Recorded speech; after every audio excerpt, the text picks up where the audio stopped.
Hello everybody, I'm Helen. This is Think Differently Thursday. Again, the week's come around so quickly, and today I have with me Victor Jack. Hi Victor. Hello, good to see you. And you too. You look very Christmassy there. You've got your tree behind you. Yes, I've just got that organised because I had to do a Zoom 2 days ago with the Christmas tree in the background. Okay, looks wonderful, looks wonderful. You know, Victor, I've been doing Think Differently Thursdays since the beginning of lockdown back in March. And I think you possibly are the oldest person I will have spoken to, which means that's wonderful. That's a privilege. We've got loads we can talk about. How old are you, Victor? I'm 83 and 3 months. Oh, it's interesting you're asking me that question because only yesterday I read about John Wesley when he was 83, that he'd travelled something like 40,000 miles. No, he'd preached 40,000 sermons and travelled nearly 250,000 miles on horseback. And at 83, he was arguing with his doctor because his doctor would only allow him to speak 14 times a week. I'm not as busy as John Wesley was, but I'm still very busy. But I was going to say, I bet you're still really busy, but probably not that busy. 14 times a week, that is twice a day. Absolutely, yeah. What are you busy with, Victor? What keeps you busy during your days? A whole range of things, really. I mean, I get up quite early. I get up at 7 this time of year, 6 during the summer. And the first thing I do, interestingly enough, is I do 12 exercises to keep my aging body nice and supple. Do you? And then I'll like to spend anything up to an hour reading my Bible and praying. It's a discipline I've kept in place ever since I became a Christian, really. And then I'm involved in all sorts of Zoom meetings with different people, with prayer groups, encouraging people, because at this time, a lot of our people in the Wesley Church are scattered like sheep without a shepherd. So it's important to keep in touch with them. Yeah. So I'm doing a whole range of things. I'm speaking at conferences. There were 150 people on the screen the other day. But although, you know, we're in lockdown and all my engagements this year have been cancelled, I've been really busy since the beginning of March, and I've not had a single day when I felt bored or wondered what to do. Wow, that is amazing. I think we've all been thrown into this very different world, haven't we? And we've had to just be agile and just change and just adapt to the new way of doing life for now. That's amazing. And you don't surprise me that you've stayed really, really busy. That doesn't surprise me about you. You just mentioned being at Wesley. So this is the church that's been planted out of what still is West Road, is that right? And you're working alongside Graham, your son, is that right? Well, West Road was full and Graham started working on the estate and saw a really good response. He actually went round the houses, not saying he was a Christian, but just asking people what they were struggling with. And he found some hadn't got a washing machine, they couldn't afford to replace the cooker, etc., etc.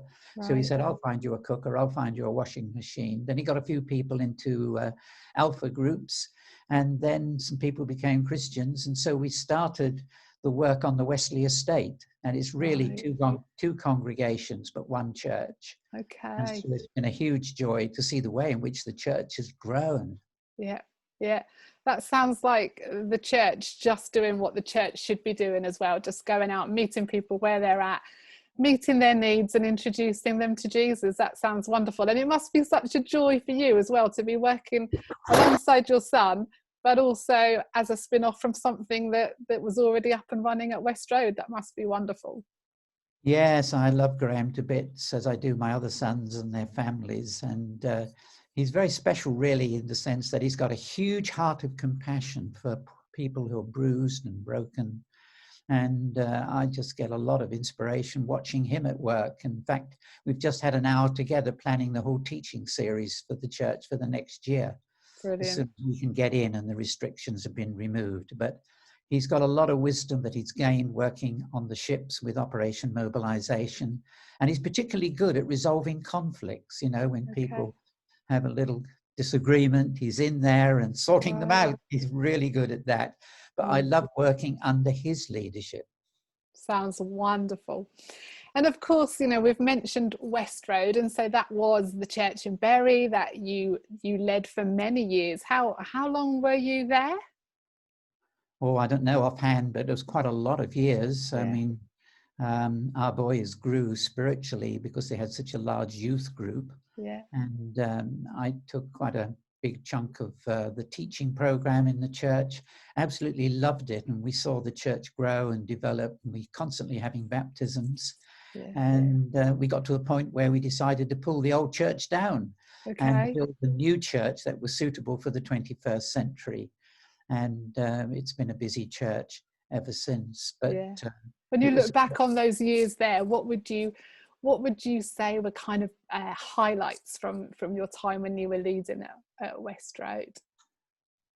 The highlights really would be people coming to faith. There's no greater joy than seeing people being renewed by the Holy Spirit and seeing their lives transformed, seeing them baptized and go on and then grow into leadership positions. That's all that anybody in ministry looks for and longs to see.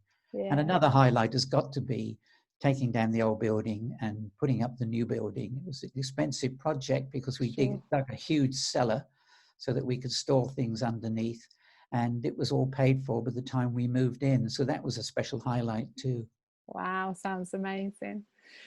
There will be lots of people that would reflect on times that they've been involved with work that you've been involved with, or have sat under your teaching. And for myself, and I would have experienced your teaching in lots of different environments over the years and have always benefited from it. And what really comes to mind when I think about hearing you is how much of an evangelist you are, that you always would cite stories of just very naturally getting into conversation with people, whether that be on the train or the bus stop or at the market or anywhere, and just being able to share with them the faith that you have in Jesus. Is that a confidence with sharing that you've always had, or is that something that kind of developed over years? Where has that confidence come from? Well, initially I was quite shy and reserved and lacking in confidence. The only time I really felt confident was when I was on the sports field. Okay. I loved every sport going and was quite good at some. And so I felt totally at home there. But in almost any other context, I lacked confidence. And if people asked me questions, I just would blush and find it difficult to answer. And I really struggled. But when I became a Christian, I felt I'd discovered a great secret, and I just longed to share it. But somehow I didn't have the courage to do it. I could talk about cricket, and I could talk about the weather, I could talk about farming, because I was involved in farming before I went into Christian ministry. But for some unknown reason at the time, I couldn't talk naturally and freely about Jesus. I did 2 years in the army, and the leaders of my church said, if you don't make a stand, you'll just disappear as a Christian. So I put a Bible out beside my locker when I first joined with 30 other chaps in the same room. And one evening I decided to read my Bible and then pray. And I expected boots to fly and pillows to come in my direction, but nothing happened. They just showed respect for me in the corner. Okay. I was shipped out to Cyprus, where I had the confidence to do quite a few dangerous things because we were on active service and hunting terrorists in the hills. But still, I lacked the confidence to share my faith. And I shared my sense of failure with a missionary just before I left. And he put his hand on my shoulder and prayed for me. And he quoted a verse from the Old Testament, from the book of Joel. And he said, if you're willing, God will restore the years the locusts have eaten. And I felt I'd wasted that time. When I came back home, and I thought, how will this happen? And then one day I had an accident on the farm. I was carrying a bag of meal on some greasy concrete and did the splits. So I ended up in Ipswich Hospital with a massive hernia. And I was beside a man who was a farmer. And we talked farming freely and easily all day and every day. And every day I thought, tomorrow I'll talk to him about the fact that I'm a Christian, what that means to me. But I left hospital and I felt a failure again. I'd never managed to do it. And then I went back to Ipswich to buy a lorry load of cattle for the farm, and I saw the wife of that man who I'd been in hospital with, and I said when I saw her, "How is your husband?" And her eyes filled with tears, and she said, "He took a turn for the worst after you left." And I just said, "I'm sorry," and I went back to my car, and I just broke, and I said, "Lord, what is wrong with me? I can talk about everything else, but I can't talk about my faith in Jesus." And God showed me very clearly I was more concerned about my image, my reputation, what people thought of me, than I was about the other person and their need to know God. So I cried out to God to help me to find a way. Well, a few days later, I was coming back from Southend, where I was courting my wife, Meg. And at midnight, I saw a chap hitchhiking. He looked very disconsolate. So I picked him up, and he smelt terrible.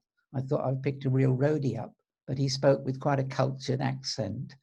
And as we traveled along, he told me how his wife had been killed in a car crash, and he just couldn't face going home. So he'd packed a few belongings, and he was living rough. Well, can you believe it? I turned to him and I said, "I believe God could help to heal the hurt in your life." And he turned to me and he said, "How would he do it?" And so the conversation began, and with increasing joy and growing confidence, I talked to him about Jesus. And he really wanted to commit his life to God. So we pulled into a lay-by outside Ipswich near Capel St. Mary. And he prayed and committed his life to God. And I drove home on air. I felt I'd broken the sound barrier. I'd spoken to the first person personally about Jesus. Wow. And then people I picked up, I couldn't answer all their questions. So that drove me to the Bible. I had to have questions. But I was a very slow starter. But now it's my greatest joy, just talking easily and naturally. But I had to get through that hurdle. Yeah, fantastic. And I think maybe sometimes that's what does hold us back, that we think we need to have all the answers. And I think we don't. I think at times it's okay to say that we don't understand everything and we haven't got all the answers, but we can still share. Yeah, amazing. And I'm sure you have story after story of people that you've introduced to Jesus and shown them a life of faith.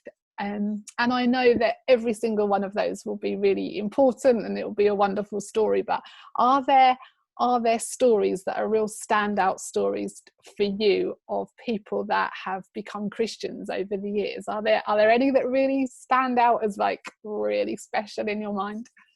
Oh, I could think of several.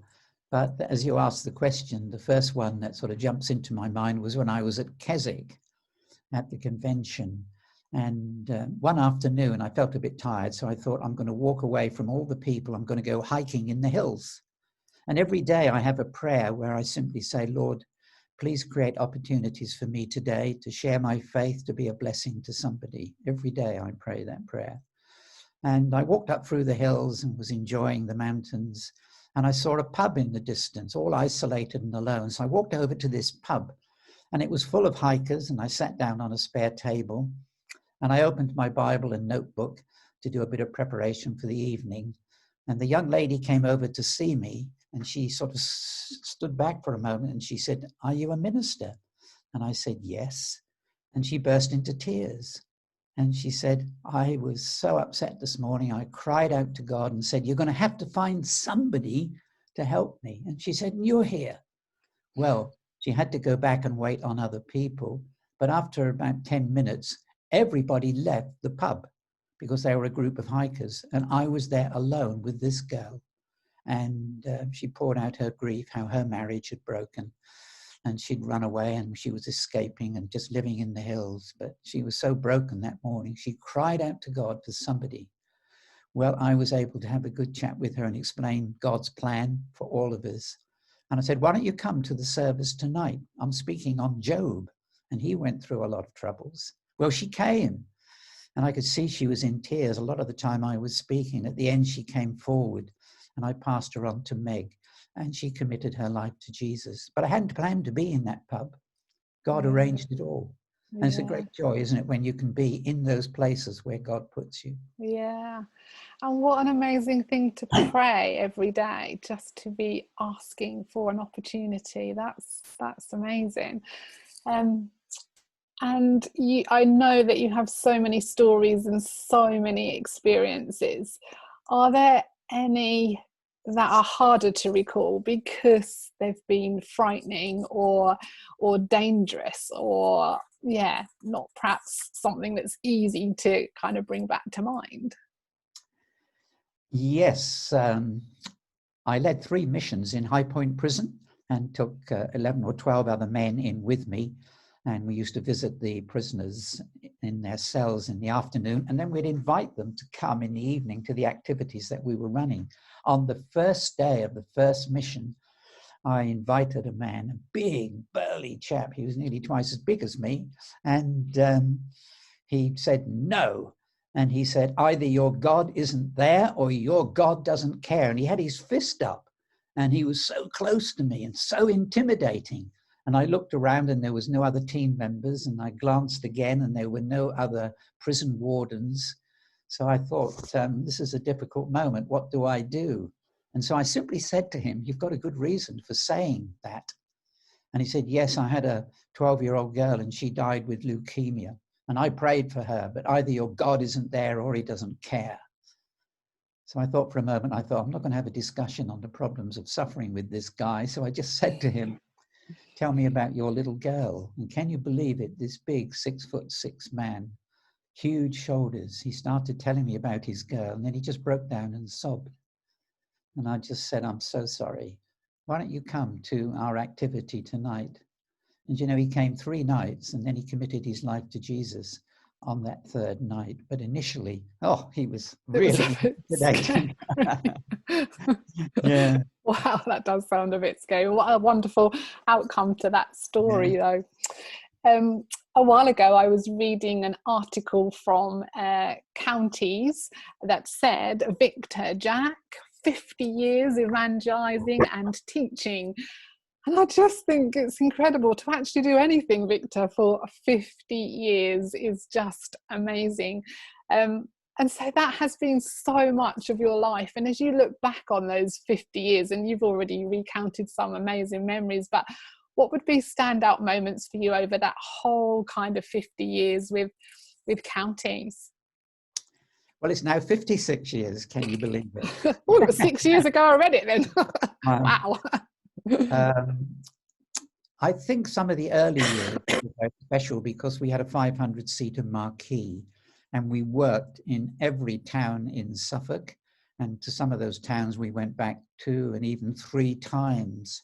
And seeing the marquee packed night after night with children and teenagers and even adults, those were the days when people just piled in. Yeah. And we saw a lot of young people come to faith, and they were thrilling days. It was hard work erecting this marquee and dismantling it and then putting it up the same day. Yeah. But I had a wonderful team of people, farmers who would come and help put the marquee up and put a fence around it and so on.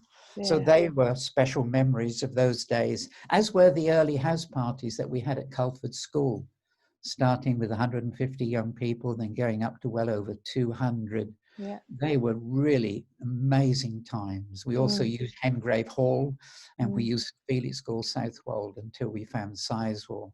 Yeah. But there were so many memories. And we ran an event called Jesus Shall Reign. Do you remember that? I hadn't remembered until this morning when I was just thinking about talking to you. And I thought, Jesus Shall Reign, yeah. And of course, most recently, before lockdown, one of our locations has been at Thurston as well. So it's just been a full circle going back to that auditorium at Thurston and using the school there, just like Jesus Shall Reign. Yeah, they were great days because we packed it for 10 Saturdays every year for quite a number of years. Yeah. And then the fire authorities said we were putting too many people in the building.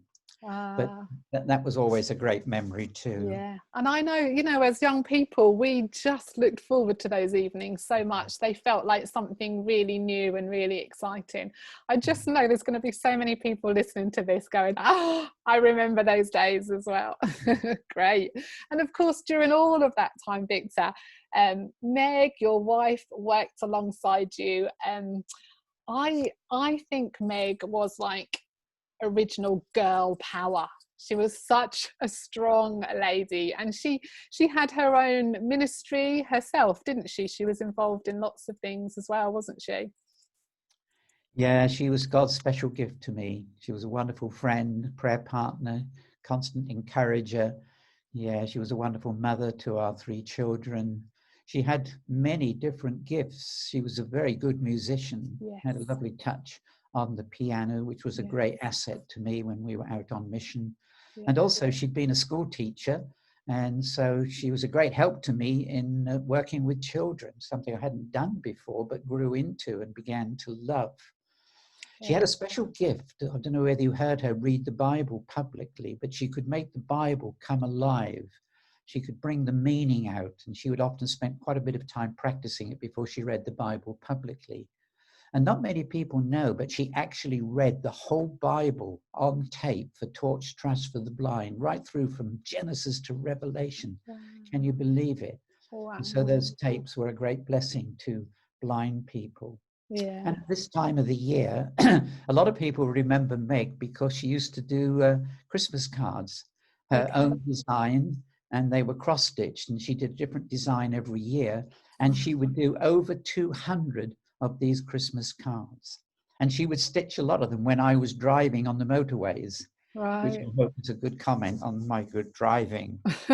So she was involved in many things in our own church, like setting up the coffee morning with others, and she was very active in the women's conferences at Sizewell, and so all of that. She was just a very special gift to me.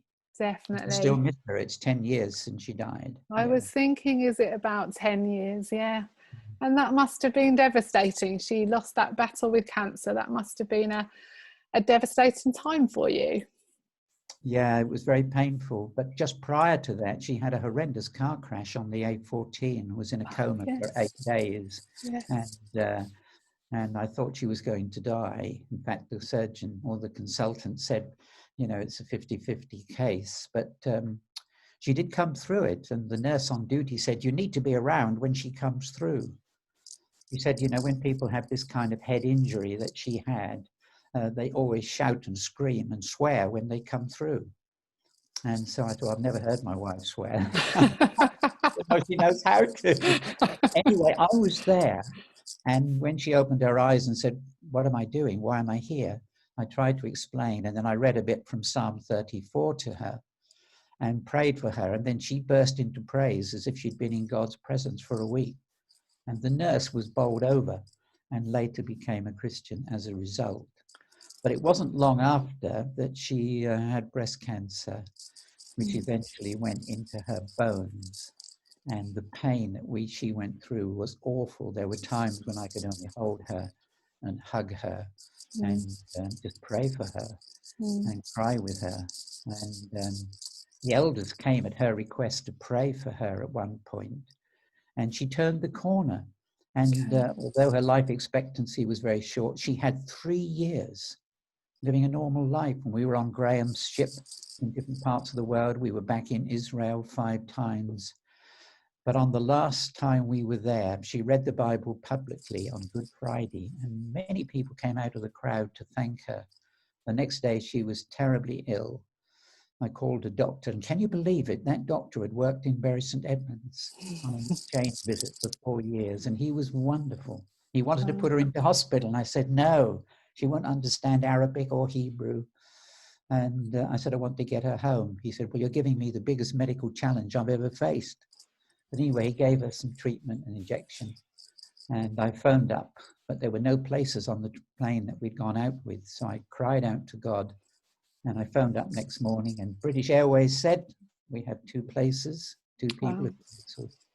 So we got Meg home, and she died very peacefully at home about 5 or 6 days after. But, you know, she planned her own funeral. She even planned what she wanted to have on her gravestone. Did she? And you know what it was? It was the first words that Mary Magdalene said to the disciples after she'd seen Jesus. She burst in with great enthusiasm and she said, I've seen the Lord. And that's what's on Meg's gravestone, because she had seen this life and she woke up in the presence of Jesus. Wonderful. She was a very, very special lady, definitely. Victor, how did this journey with faith How did it all start for you? Did you grow up in a Christian family? Were you surrounded by faith as a child? Well, how did it all begin in the first place for you? Yes, I was brought up in a family that was very strongly Christian. Both my parents were very strong Christians, and they had 7 sons. I'm number 2 in the pecking order. But they had 3 prayers for their 7 sons. 1, that we'd all become Christians. 2, that we would all be useful in serving God. And 3, that we'd all marry girls more committed to Jesus than we were. And they lived to see that happen with all 7. I often say that I was brought up on porridge and Proverbs, because my father came from Scotland and he loved porridge. And he was always quoting Proverbs. Okay. And if we could get a bit argumentative round the breakfast table, he would quote the proverb, "He who is slow to anger is of great understanding." And it would need us even more, I think. I can remember many of the proverbs he used to quote. So we were a very strong Christian family. Wow. But I went through a bit of rebellion inwardly because people tried to convert me and I didn't want to be converted. And they pressurized me, and I wasn't going to give in to pressure. And so I learned then that everybody's life is like a castle. You can't get into a castle unless the drawbridge is lowered. But there are times when a person lowers the drawbridge, and that gives you the right to talk to them. But God got me one day by surprise. I was just sitting in a service, and he demolished all the barriers I'd erected. And I just sat on my seat and said, "All right, God, I need to give myself to you." Wow. That's where I started. And then from there, did you always feel that your life was going to take the route that it had, that you would really commit and devote so much of your life to seeing others come into faith, or was there a different plan at one stage? It was never in my mind that I would go to any form of Christian ministry. In fact, I was very ambitious as far as farming was concerned. My whole ambition was to buy a farm and do it really well, because there were pretty scruffy farms around as you went across Suffolk at that time. And I wanted to buy a farm near Stow Upland, but my father put the brakes on and he said, "You're being too ambitious here." Anyway, I think after meeting Meg, she felt called to serve God overseas initially. And that really set me back on my heels. In fact, I stepped back from courting her for a while we worked that one through. But one day when I stepped off the combine, it was as if God spoke to me. And I didn't hear a voice, but it suddenly impacted my mind and heart. "You gave 2 years to the Queen when you were called up into the army. Have you ever thought of giving 2 years to the King and going to Bible college?" And I'd never thought about that before. Anyway, I applied and I went to Moorlands. And after 2 years, went into Christian work. And that's how it started. I see, yeah. And you mentioned earlier about marquees and tent missions and what a big part they played in your life as well. And I sort of can remember tent missions, but I think perhaps anyone that's much younger than me, that probably isn't something they're familiar with particularly.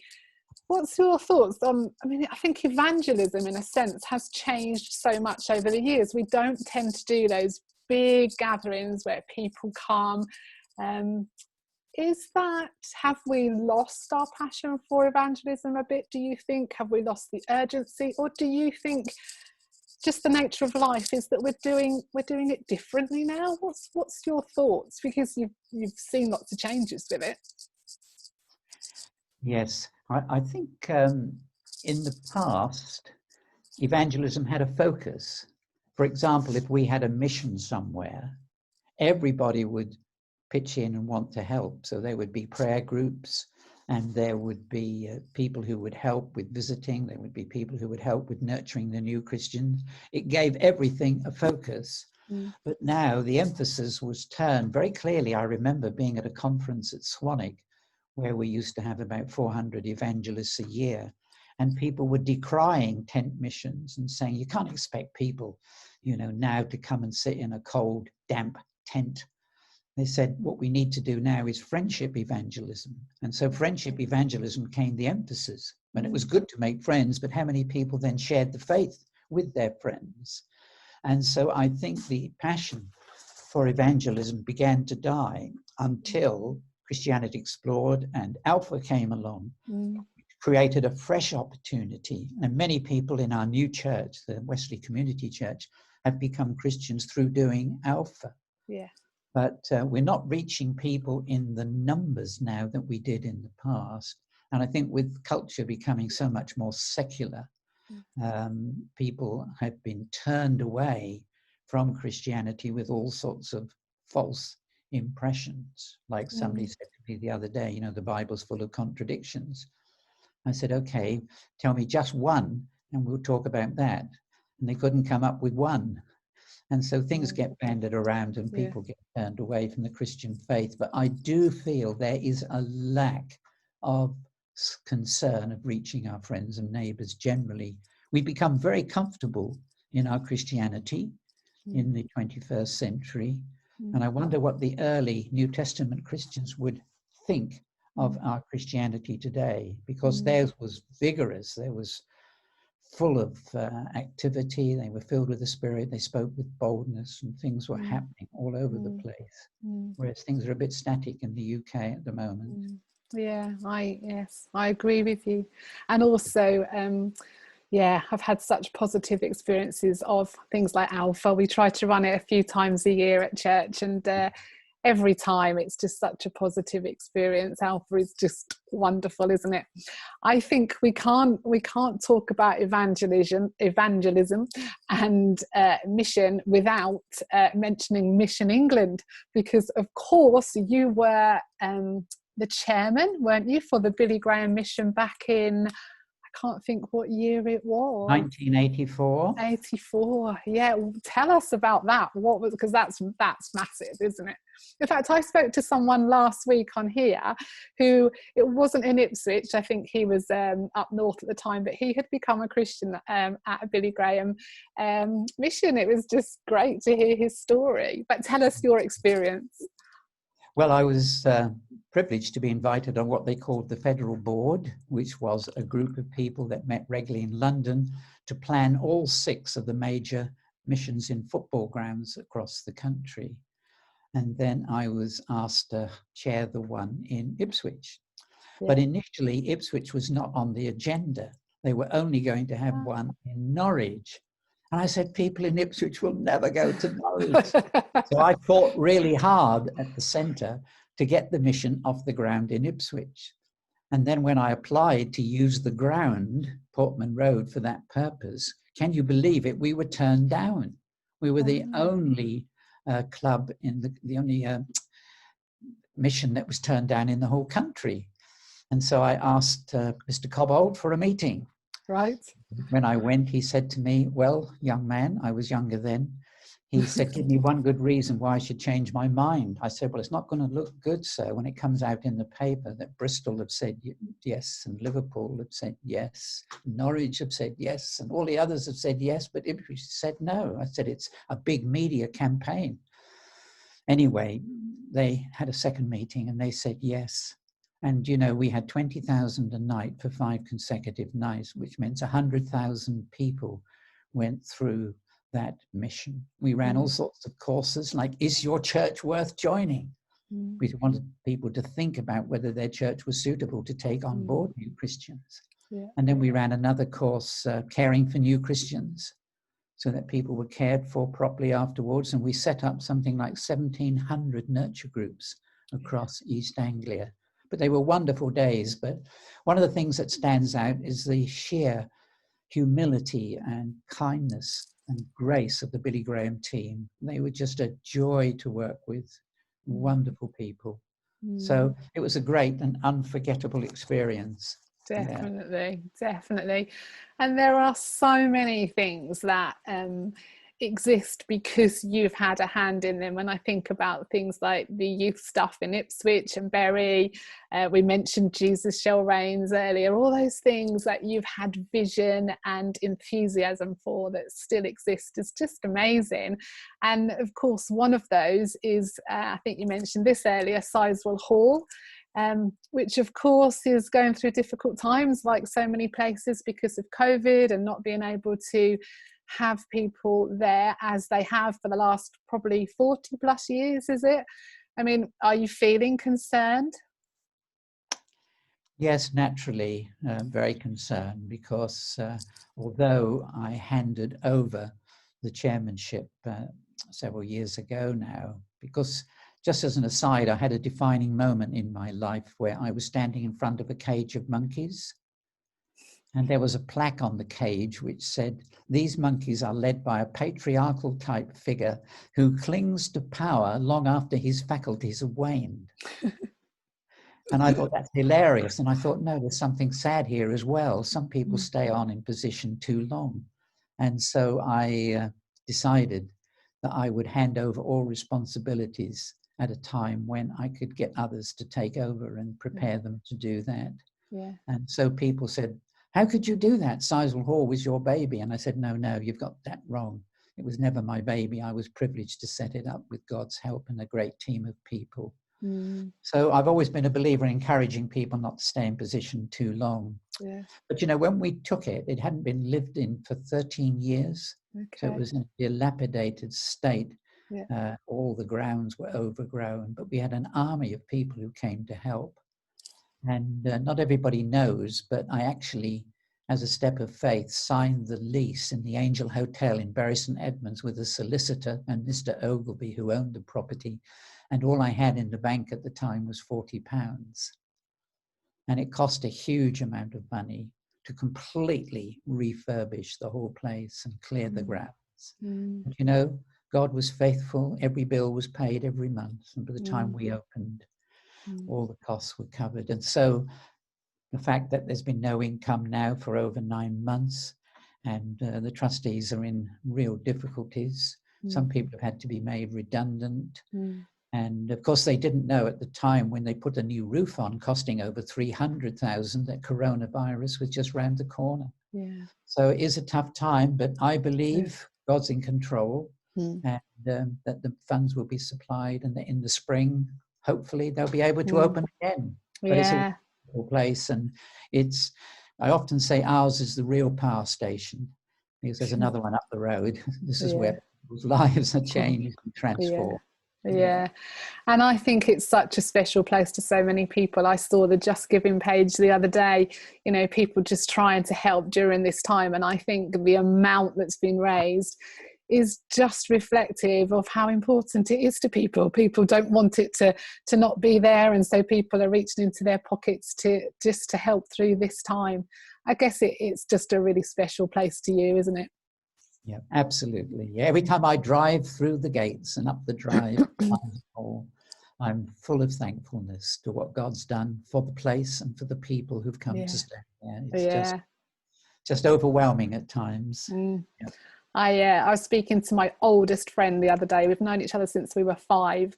And she was saying, "Oh, I can remember going to Sizewell a few times." And just remembering it really, really fondly from many, many years ago. It does have many wonderful memories, but it has one sad memory, in that there was an evening when we were thanking God for the way in which he'd provided for the hall and that nobody got any difficulties in the sea. And the very next day I went swimming with my son Graham and Michael and Steve. Steve Fenning was in the water with us, and my brother Ian was inexplicably drowned. And that was a really, really tough call. I won't go into detail now, but God taught me so many things through that whole experience. So every time I go down the steps to the beach, I'm reminded of the fact that when he was washed up later, I tried to resuscitate him without success. But the last I saw of him was being put in a helicopter and taken heavenwards. And so that's where he is, in the presence of Jesus. But he was a Mm. special brother too. He was chairman of the Gideons at Rugby. He was holding activities on his farm for people off the nearby estate and helping to pioneer a new church. And I thought, why God, will you take somebody who's so busy and active in your service? But God has his purposes.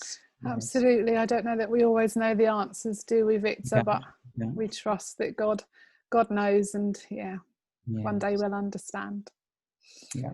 I think just as Sizewell is special to you, I know that Jerusalem is very close to your heart as well, and that you and Meg have led tours out there, and that you worked at the Garden Tomb. I had the absolute privilege a few years ago of going on an Oak Hall holiday, and you were speaking, and you led us and showed us around the Garden Tomb on Good Friday. Oh, I think we went back on Good Friday. Just such an amazing experience. How did that all come about? Because that is a big gig to get, to be working at the Garden Tomb. How did that come about, Victor? Yes, right. Huge privilege. Well, I didn't seek for it. Like most things in life, I was invited to go, and I was invited to be chaplain to the team the first time Meg and I went together. And so I was invited, I think, because I had a wide experience across different types of churches. And the team were made up of different people with all sorts of different backgrounds and cultures. So they wanted somebody who would be open-minded. And those 3 months, which were a little break from the fast, pacey life we were living in Suffolk, it was a break to go and do something different. And we absolutely loved it. And then we got more actively involved and began to go quite regularly. And then I became chairman of the board. And as a result, was out there often. And in fact, I think I've made something like 60 different visits to Jerusalem over the years, amongst other things. And so many rich and wonderful experiences of seeing God touch people's lives in that place. I've got so many memories. Got time for one, have we, or not? Yeah, go for it. When I was standing at the Garden Tomb, at the empty tomb, and quoting that verse, I am the resurrection and the life. He who believes in me will live even though he dies, and whoever lives and believes in me will never die. And I turned to the people and said, do you believe this? And the lady burst into tears. And I went over afterwards and said, is there anything I can help you with? She said, it's my husband. I brought him to Israel and thought that would speak to him. And I brought him to this place and said, surely he'll be interested and God will speak to him here. And he hasn't even bothered to come on the tour. And I said, I'm so sorry. I said, but I think you've almost given up, haven't you? And she said, I think I have. I said, we'll never pray from a platform of despair, always from a platform of hope. So I just stood there and simply prayed that God would find a way of reaching her husband. Anyway, I left the group and was going back to my apartment when I saw a very smartly dressed man. And I said, are you enjoying your visit? And he said, yes and no, which was an unusual reply. So I said, why no? He said, God and I just can't get it together. So I said, have you got a few minutes to chat? And we sat on a seat and I tried to explain God's plan of salvation to him. And without any prompting from me, he just bowed his head and said, God, it's all my fault. I've been stubborn and I've been awkward. But today I want to give my life to you. And can you believe it? He was the husband of that lady. And I introduced her to him. And you can imagine the tears and the hugs. She brought him a Bible. And the last I saw of them was walking away. And I thought, how wonderful. They're joined together in love for each other and now in the love of God. And only he could have arranged that one. Wonderful. Oh, I could listen to those stories. Yes. Could listen to so many of them. They're just wonderful.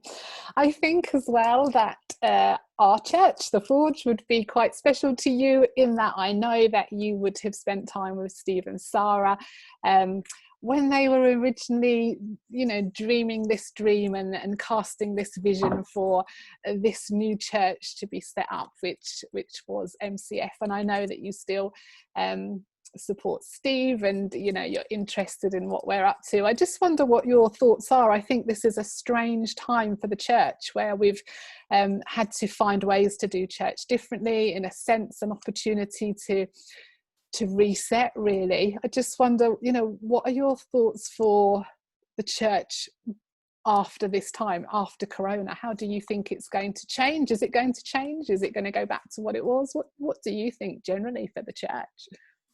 Well, we've always got to be willing to change, haven't we? If we don't change, we're destined to die. And there was an old slogan years ago, I think it belonged to a movement called Christian Endeavour, anchored to the rock, geared to the times.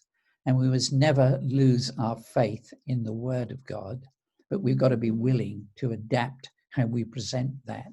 And we've got to be willing constantly to change. And culture, I'm told, is changing about every 5 to 10 years.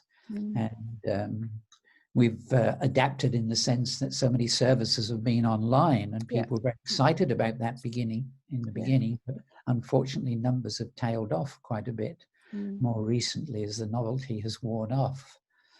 How things are going to shape in the future is difficult to tell. I wonder how many people will have drifted from their spiritual roots because of lack of contact with other Christians, through lack of personal discipline of reading the Bible regularly and just keeping in touch with Jesus. And I wonder too how many people will make the effort to go back to church when people tell me they really enjoy the service because they can stay in their pajamas. And have coffee in one hand and a piece of toast in the other. People are going to be showing their commitment. And I think we're going to be having a sifting process when the real hard core of totally committed Christians are going to show up. And we may find our congregations are a bit smaller and we're going to have to start rebuilding. I don't know. But one thing I do know is that the church will always be there, because Jesus said, I will build my church and the gates of Hades will not prevail against it. And there's something really special about the church gathering under the influence of the Holy Spirit, worshiping together, hearing God's word, having their lives touched and redirected for the coming week. There's nothing really to replace that. And we've got lots of little small groups going, but everybody's talking about when are we going to get back to church. But things may be a little different, but we just got to be prepared to adapt. And I think we're walking a lot and with people, and I think that's good. And I found when I'm out walking that people are very relaxed and easy to talk. For example, I have a little opening gambit when I'm out walking, and I say to people, what are you doing during the lockdown? And they say, well, gardening, housekeeping, and doing a bit of reading. So I say, what are you reading? And they tell me. So I generally say, well, I'm reading too, but actually at the moment I'm reading through the world's bestseller. And they just look blank. And I said, well, I'll give you 3 guesses. So they say, well, Harry Potter, Tolstoy, Pride and Prejudice, those sort of books. I said, no, this one I'm reading beats them all by a country mile. And they said, well, what is it? What is it? And I think 9 people out of 10 haven't had a clue. So I say, it's the Bible. So they say, oh, the Bible. So I say, yeah, it's the very best book you can be reading right now if you're a bit worried about what's going to happen in the future, if you're a bit nervous about catching this virus. And so I have a little shoulder bag and I pull out a New Testament and say, here you go, take one of these, it'll be you good. So it's just easy to get alongside people at the moment because everybody's happy to walk and talk. So I think a lot more is going to have to be done on a personal basis. Victor, it is so lovely to chat to you. I feel like I could carry on asking you questions all day. You are absolutely inspirational. I know that people will be listening in this afternoon and people will have all sorts of stories of how you have impacted people's lives. And I think for all that you've done, all that you've achieved, I think you also have such a wonderful, humble spirit as well. I know that you've seen ups and downs in life, but your faith has been so strong. You are such an inspiration to so many people. Just as we wrap up, if you could just, if you could sum up in a few sentences what it is you want people to hear, how would you put that? What do you want people to take away from you? I think I would quote a verse of scripture, And I would say, he who loves his life will lose it, but the person who loses his life for my sake and the gospel will find it. So to unwrap that in sort of everyday English, the person who lives for self and keeps life to themselves will find that life is lost, empty, and unfulfilled. But the person who gives their life first of all to Jesus Christ and then lives for him and to serve others will find life fulfilled, enriched, and kept for eternity. So that's a great verse, great paradox, but it sums up the emptiness of life without Christ and the fullness of life if we live for him and seek to bless others. It's interesting, I asked that question of Eddie Stobart. Have you heard of him? And he's the lorry man. The lorry man. I asked that question of him. I said, if you never see these people again, what would you say to them? And we had a load of truckers in the church. And he said, and he quoted a verse of scripture, trust in the Lord with all your heart and lean not on your own understanding. In all your ways acknowledge him and he will direct your paths. Yeah. So it's great to be able to quote from scripture. Absolutely. And not just at the top of my head. Fab.